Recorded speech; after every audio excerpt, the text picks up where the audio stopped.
Bubble Bobble always seems to be pushed as one of the NES's true great puzzle games, usually only outshined by Tetris and Dr. Mario. Bubble Bobble is a platform puzzle game played in a linear arcade style. You are a dragon who blows bubbles that can catch adversaries, and one who can also kill them by simply running into them while they're encased. And you have to kill all the enemies before an invincible ghost comes to kill you.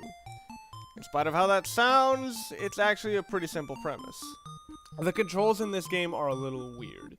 You basically have little horizontal momentum and little control of yourself while you're in the air. It's not like Castlevania or anything, but it does take a while to get used to, and it creates a handicap for your character that the game never really considers in much of its level design.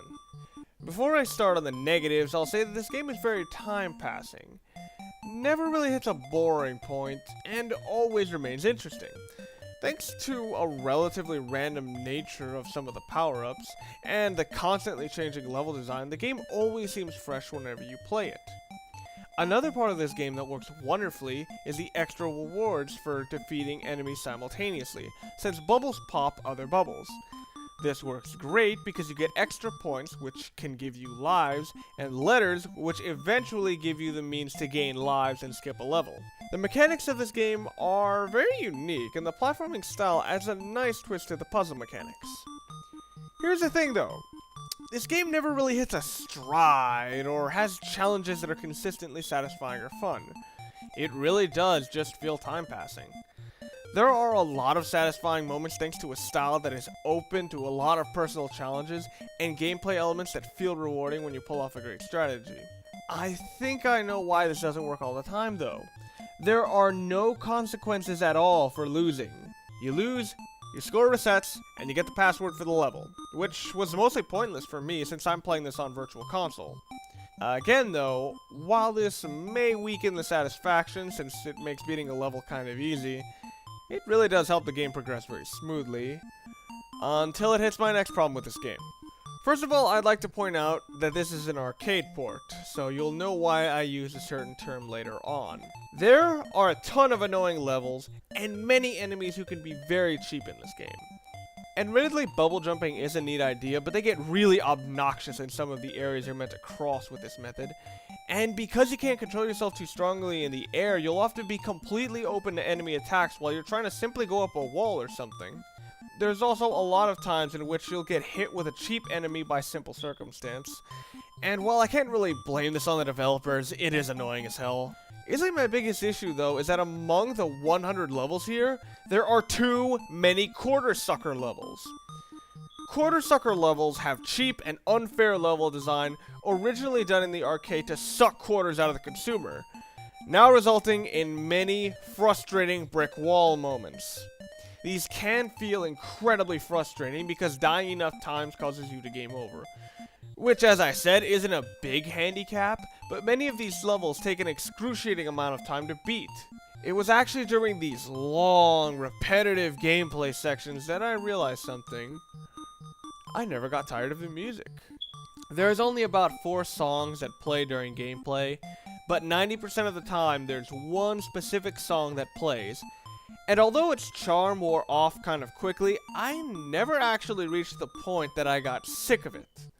I feel that was worth mentioning because I remember playing the cheap and annoying sections of Mega Man 2 and strongly disliking even the best songs because I just heard them over and over again.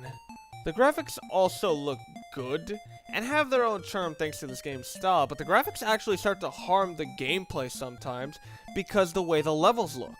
Where you can fall through and where you can walk through aren't always distinguishable in many of the maps, which might be fine occasionally, maybe for some secrets or something, but these start to become more and more commonplace as you progress through the game, and only add to the frustration of certain levels. And that's really all there is to this game. As I said, it's pretty simple, which I guess could be added to the appeal of it. Personally, I'll give Bubble Bobble a 7.5. It's very time-passing with some satisfying moments, but there are too many brick walls as the game progresses. Now, here's the thing. I'm not too big of a fan of time-passing games, but I think they do have the purpose on handhelds. As I said, this game passes time well, which makes it perfect for when you're riding on the bus or waiting at the dentist or something. So I wouldn't recommend buying this on the Wii Virtual Console or even the NES, because this isn't the sort of game you would actively seek out to have fun. No, it fits more as a game you play to kill time, and as far as I know, NES games are available, or soon to be available, for the 3DS. I also think it's worth mentioning that this game has pretty broad appeal, since I think that both platformer fans and puzzle game fans can get into it for their own reasons. I don't have a 3DS yet, and either way I already have this game, but played at leisure and bored periods, I can definitely raise this game up several points for this circumstance. For general audiences, Bubble Bobble gets an 8.5 for being a great time passer with a good sense of flow. If you have a 3DS and you see this game on the Virtual Console there, take the time to check it out.